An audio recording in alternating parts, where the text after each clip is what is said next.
भैया एक बात बताइए, 10 जनपथ में जेड प्लस सिक्योरिटी है या आपका ये जेड प्लस प्लस सिक्योरिटी है, उसमें उनकी गाड़ी, पर्सनल गाड़ी अगर आपको लेने आती है, आप बैग भर भर के वहां छोड़ के आते हो उनके रेजिडेंस पे, तो मुझे नहीं लगता कि भाई प्रियंका गांधी जी को पता ना हो।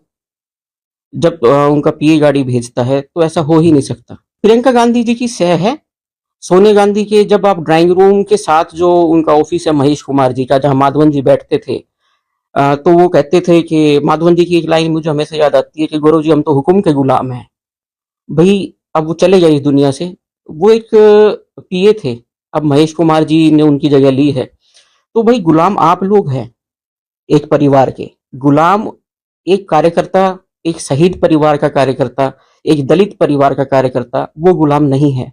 उन्होंने पार्टी के झंडे को देखते हुए 56 साल दिए हैं, 21 साल तो मैंने दिए हैं कांग्रेस पार्टी को।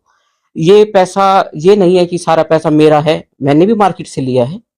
सबका इधर उधर से काम चलता है जी, हमने भी लिया है। सुबह 5 बजे फोन आता है हमारे पास सोनिया गांधी जी के पीए का, मैं 7 बजे आपके घर आ रहा हूँ, मुझे 25 लाख रुपए चाहिए। भाई 5 बजे आप 25 लाख रुपए, एकदम बैंक तो खुला नहीं होता, वो दिए, अरेंज करके मंगवा के दिए। कुछ हमारे पास थे वो दिए। शदाब खान ने पैसे लिए, कोडिकुल सुरेश जी ने अपने पर्सनल अकाउंट में पैसे लिए, पार्लियामेंट्री सैलरी अकाउंट में पैसे लिए, अपने बेटे के अकाउंट में पैसे लिए, अपने पीए के अकाउंट में पैसे लिए, कैश उनके घर पे जाके देखे आए। चैट्स में उन्होंने कबूल किया हुआ है, हाँ मैंने पैसे लिए हैं। और ये तो सिर्फ 3-4 नेता के नाम मैंने लिए हैं, और अभी तो ऐसे बहुत से नेता है। अगर कांग्रेस हाईकमान अब भी जाग गया, मैं वर्तमान में उनको एक खुली चुनौती दे रहा हूं, राहुल जी को।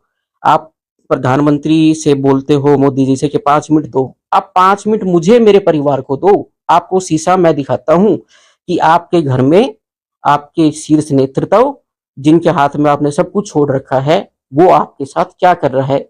या तो वो आपके साथ गलत कर रहा है, या फिर आप ही गलत करवा रहे हो। ये क्लियर है। देखो मैं ये नहीं कह सकता कि भाई जो हमारे साथ हुआ वो सबके साथ हुआ, लेकिन हमें ये बोला गया कि बावल विधानसभा सबसे लीस्ट विनेबल सीट है। आप जो टिकट मांग रहे हो वो सबसे लीस्ट विनेबल है, वो हम जीत ही नहीं पा रहे कभी भी।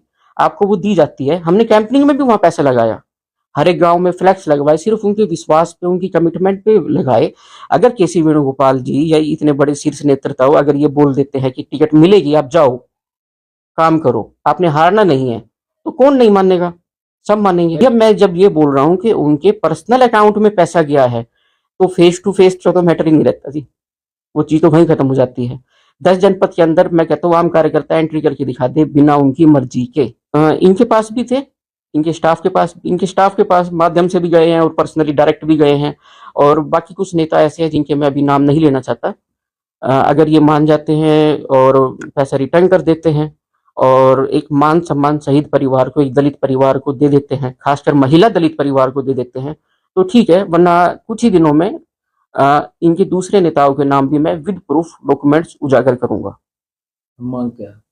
नहीं, हमारी कोई मांग नहीं है, सिंपल ये मांग है कि आप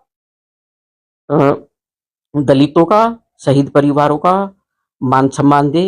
आपका कार्यकर्ता क्यों दुखी है, आपके इस कार्यकर्ता के साथ क्यों धोखेबाजी हो रही है, ये आप क्लियर कीजिए।